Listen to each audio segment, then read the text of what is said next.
Welcome back. I am Pemberton, and this is Book 13, Part 3.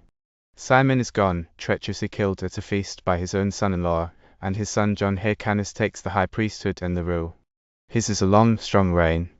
We watch him besieged and then freed as the Seleucid Empire finally tears itself apart in the endless quarrels of Antiochus Grypus and Antiochus Cyzicenus, who watch him expand Judea on every side, subduing the Idumeans and compelling them to be circumcised and live as Jews, a fateful decision that will one day put an Idumean named Herod on the throne, and watch him destroy the rival Samaritan temple on Mount Gerizim.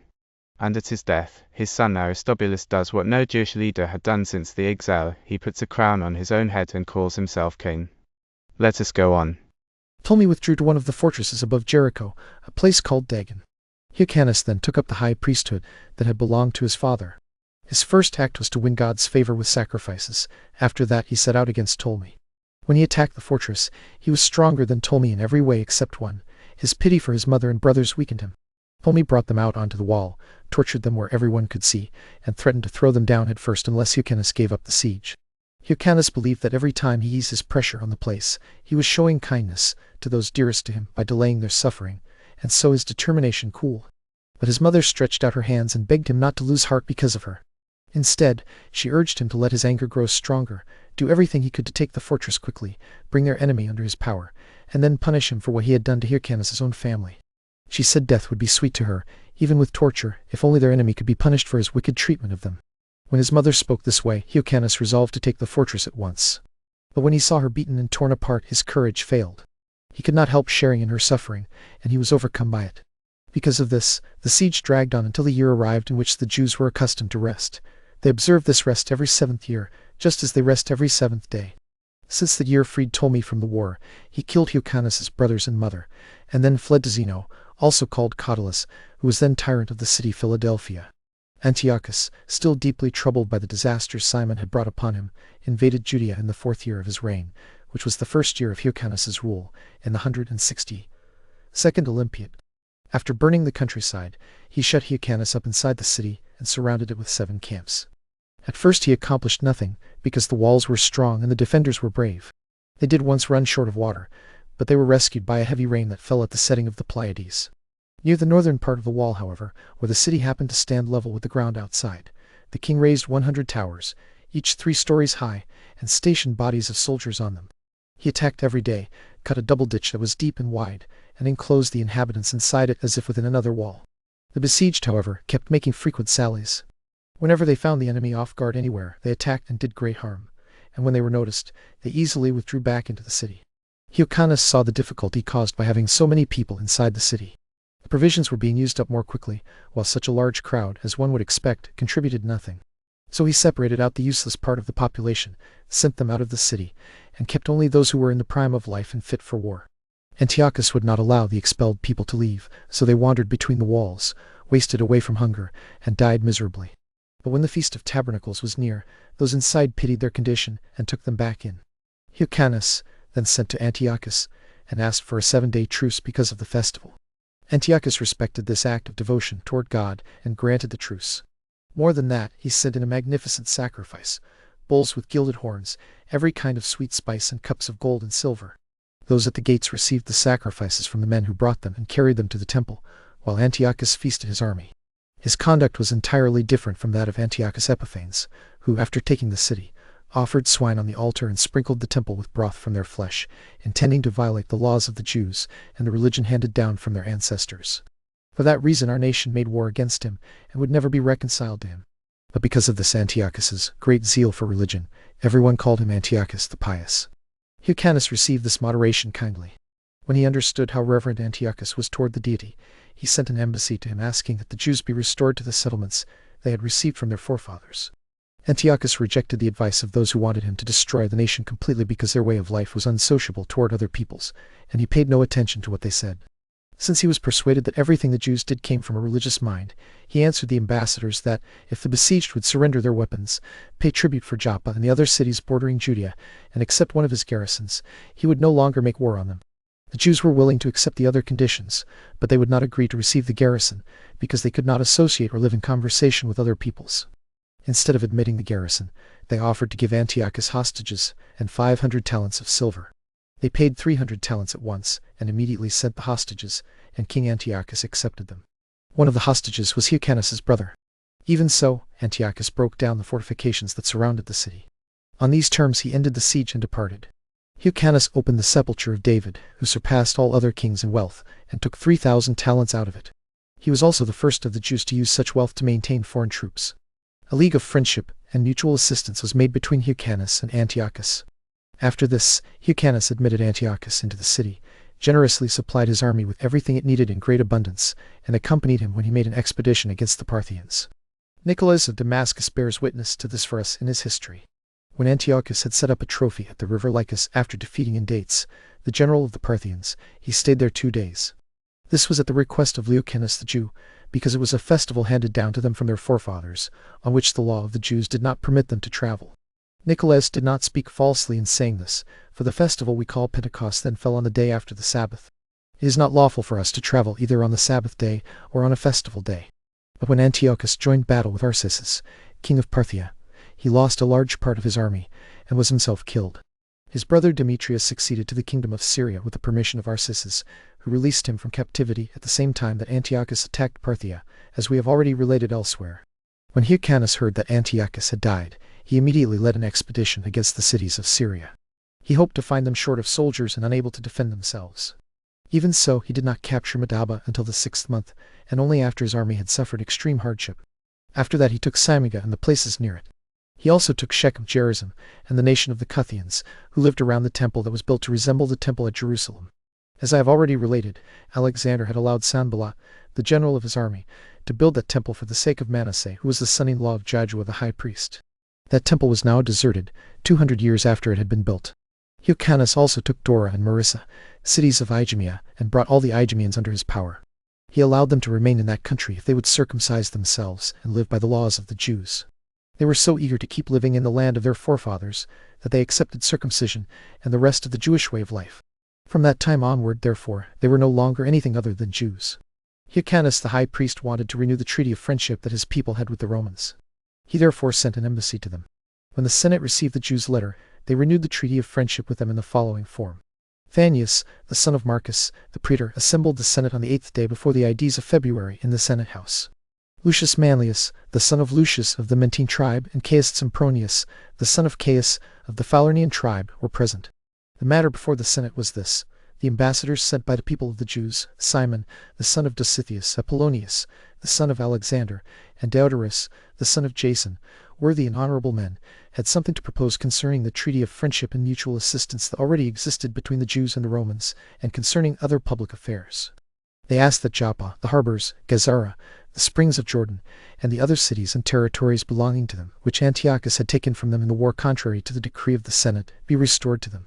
They also asked that the king's troops not be permitted to pass through their country, or through the country subject to them, that whatever Antiochus had done during that war without the Senate's decree be declared invalid, that ambassadors be sent to make sure restitution was made for what Antiochus had taken from them, that an assessment be made of the country laid waste in the war, and that letters of protection be granted to kings and free peoples, so the Jewish ambassadors could return home in safety. It was therefore decreed, concerning these matters, that the treaty of friendship and mutual assistance should be renewed with these good men, who had been sent by a good and friendly people. As for the requested letters, the Senate answered that it would consider that matter when its own affairs allowed it. The Senate would also try to ensure that no similar injury was done to them in the future. The praetor Flavius was to give them money from the public treasury to cover the expenses of their journey home. In this way Flavius dismissed the Jewish ambassadors.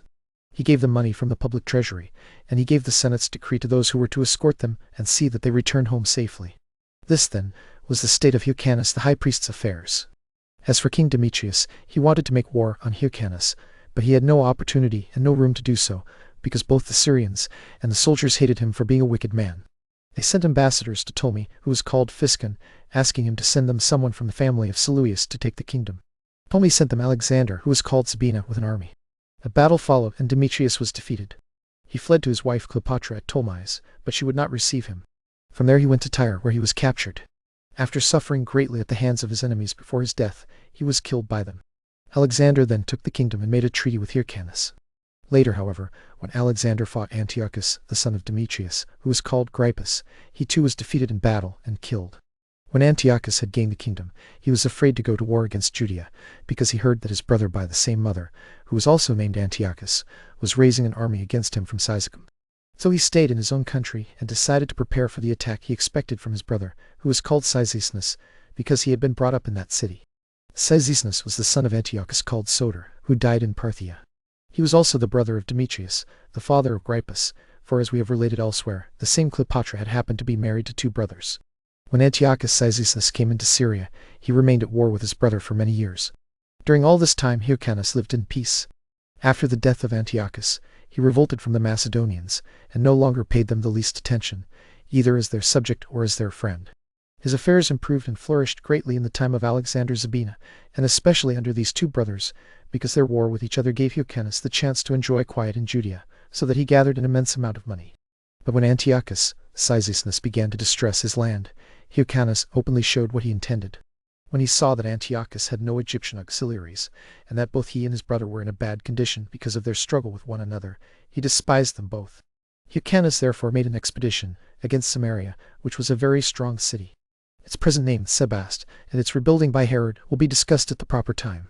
Hyrcanus attacked it and besieged it with great labor, because he was deeply angered by the Samaritans for the injuries they had done to the people of Marissa, a colony of the Jews and allied with them, in obedience to the kings of Syria.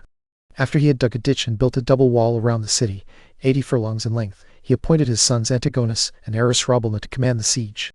This brought the Samaritans into such severe famine that they were forced to eat things not usually eaten, and to call on Antiochus Cyzicenus to help them. He came readily to their aid, but was defeated by Aristobulus, and when the two brothers pursued him as far as Scythopolis, he escaped. They then returned to Samaria, and shut the people inside the wall again, until the Samaritans were forced to send to the same Antiochus a second time for help. Antiochus obtained about 6,000 men from Ptolemy Lathyrus, who sent them without the consent of his mother, although she had by then in a manner driven him out of his government. With these Egyptians, Antiochus at first overran and ravaged Hyrcanus' country like a robber. He did not dare meet Hyrcanus openly in battle, because he did not have an army large enough for that, but he supposed that by harassing the land in this way he would force Hyrcanus to raise the siege of Samaria. However, because he fell into traps and lost many of his soldiers in them, he went away to Tripoli and entrusted the war against the Jews to Calamander and Epicrates. Calamander attacked the enemy too rashly, was put to flight, and was destroyed at once. Epicrates, for his part, loved money so much that he openly betrayed Scythopolis and the places near it to the Jews, but he still could not make them raise the siege of Samaria. When Hyrcanus finally took that city, after a siege that lasted a year, he was not satisfied with merely capturing it. He demolished it completely and brought streams of water over it to flood it, digging channels that would let the water run beneath it. Indeed, he removed even the signs that such a city had ever existed there. A very remarkable thing is told about this high priest Hyrcanus, that God came to speak with him. They say that on the very day his sons fought Antiochus Cyzicenus, Hyrcanus was alone in the temple, serving as high priest and offering incense, when he heard a voice saying that his sons had just then defeated Antiochus. When he came out of the temple, he publicly declared this before the whole multitude, and it proved to be true. Such was the condition of Hyrcanus' affairs. At this same time, not only the Jews in Jerusalem and Judea were prospering, but also those in Alexandria, Egypt, and Cyprus. Queen Cleopatra was at odds with her son Ptolemy, who was called Lathyrus, and she appointed as her generals Chelcias and Ananias, the sons of that Onias who built the temple in the prefecture of Heliopolis, like the one at Jerusalem, as we have related elsewhere. Cleopatra entrusted her army to these men, and did nothing without their advice. Strabo of Cappadocia confirms this when he says the following: Now the greater part, both those who came with us to Cyprus and those who were later sent there, immediately revolted to Ptolemy. Only those called Onias' party, who were Jews, remained faithful, because their countrymen Chelcias and Ananias were in the queen's chief favor. These are the words of Strabo. Yet this prosperous condition of affairs stirred the Jews to envy Hyrcanus. Those most hostile to him were the Pharisees, one of the sects of the Jews, as we have already explained. They have such great power over the multitude that whenever they say anything against the king or against the high priest, they are immediately believed. Now Hyrcanus had been their disciple, and was greatly loved by them. Once, when he invited them to a feast and entertained them very kindly, he saw that they were in a good mood and began to speak to them. He said that they knew he wished to be a righteous man, and to do everything by which he might please God, which was also the profession of the Pharisees. Still, he asked that if they noticed him offending in any point or straying from the right path, they would call him back and correct him. In response, they testified that he was entirely virtuous, and he was very pleased with their praise. But one of the guests, named Eleazar, was a man of bad character who delighted in stirring up sedition. This man said, Since you desire to know the truth, if you truly wish to be righteous, lay down the high priesthood and be content with the civil government of the people. When Hyrcanus asked why he ought to lay down the high priesthood, Eleazar replied, "We have heard from old men that your mother was a captive during the reign of Antiochus Epiphanes." This story was false, and Hyrcanus was provoked against him. All the Pharisees were also very indignant at him. Now there was a man named Jonathan, a very close friend of Hyrcanus, who belonged to the sect of the Sadducees, whose opinions are quite contrary to those of the Pharisees. He told Hyrcanus that Eleazar had spoken this reproach against him according to the common opinion of all the Pharisees, and that this would be made plain if Hyrcanus would simply ask them what punishment they thought the man deserved. Jonathan said Hyrcanus could be sure that the reproach had not been made with their approval only if they were in favor of punishing Eleazar as his crime deserved. So the Pharisees answered that Eleazar deserved stripes and imprisonment, but that it did not seem right to punish reproaches with death. Indeed, even on other occasions, the Pharisees are not inclined to be severe in punishments. Hyrcanus was very angry at this mild sentence, and believed that Eleazar had reproached him with their approval. Jonathan was the chief person who irritated him and influenced him so far that he left the party of the Pharisees, abolished the decrees they had imposed on the people, and punished those who observed them. From this source arose the hatred that he and his sons met with from the multitude, but we shall speak of these matters later. What I want to explain now is this. The Pharisees handed down to the people many observances received by succession from their fathers, which are not written in the laws of Moses. For that reason the Sadducees reject them, saying that only the observances found in the written word should be considered obligatory, and that those derived from the tradition of our forefathers should not be observed. Over these matters great disputes and differences have arisen between them. The Sadducees can persuade only the rich, and the common people do not follow them, but the Pharisees have the multitude on their side. I have treated these two sects, and that of the Essenes, accurately in the second book of Jewish Affairs. After Hyrcanus had put an end to this sedition, he lived happily and administered the government in the best manner for 31 years. Then he died, leaving 5 sons behind him. He was considered by God worthy of 3 of the greatest privileges: the government of his nation, the dignity of the high priesthood, and prophecy. For God was with him and enabled him to know future events, especially this one. He foretold that his 2 eldest sons would not remain long in charge of public affairs. Their unhappy end will be worth describing, so that we may learn from it how far inferior they were to their father's happiness. After their father Hyrcanus died, his eldest son, Aristobulus, decided to change the government into a monarchy. That was a settled plan, and he was the first to place a diadem on his head. This happened 480, 1 year and 3 months after the people had been freed from Babylonish slavery and had returned to their own country. Aristobulus loved Antiochus, the brother next after him, and treated him as an equal. The rest of his brothers he kept in chains. He also threw his mother into prison, because she disputed the rule with him. Hyrcanus had left her in charge of everything. Aristobulus went so far, in cruelty, that he killed her in prison by starvation. Then, through slanders, he was turned against his brother Antiochus as well, and added him to the others he killed. Yet he had seemed to love Antiochus, and more than any of the others, he had made him a partner in the kingdom. At first he did not believe the accusations, partly because he loved him and paid little attention to what was said against him, and partly because he thought the charges came from the envy of those who reported them. When Antiochus returned from the army, the feast at which they make tabernacles in honor of God was near. Aristobulus had fallen sick. Antiochus, splendidly dressed and surrounded by his soldiers in their armor, went up to the temple to celebrate the feast and to offer many prayers for his brother's recovery. Some wicked men, eager to create a quarrel between the brothers, used this moment. They pointed to Antiochus's grand appearance and to the great deeds he had done, then went to the king and maliciously exaggerated the display he had made at the feast. They claimed that none of this suited a private man, but showed that he was reaching for royal authority. They said he had come with a strong body of men because he intended to kill Aristobulus. They added that Antiochus reasoned that it was foolish, when he could reign himself, to treat it as a great favor that his brother honored him with a lower rank. Aristobulus gave way to these accusations, but tried both to keep his brother from suspecting him and to avoid any danger to himself. He ordered his guards to wait in a particular underground and dark place, while he himself lay sick in the tower called Antonia. He commanded them that if Antiochus came to him unarmed, they should touch no one, but if he came armed, they should kill him. Then he sent to Antiochus and asked him to come unarmed.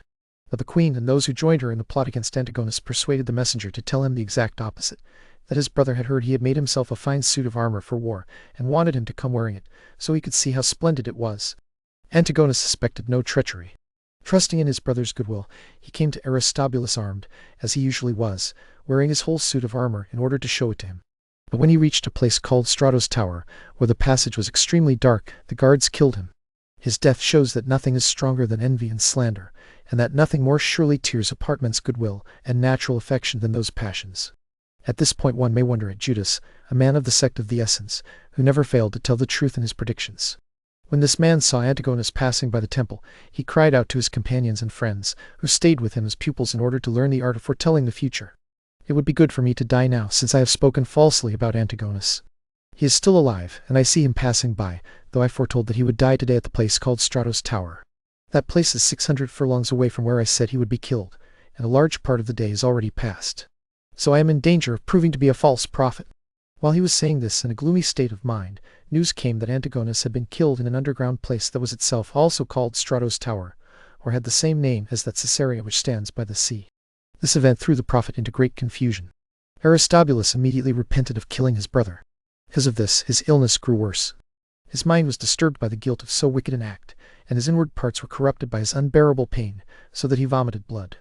At that time one of the servants attending him, who was carrying away the blood, slipped and spilled part of it, by divine providence, as I cannot help supposing, on the very place where stains of Antigonus's blood still remained from where he had been killed.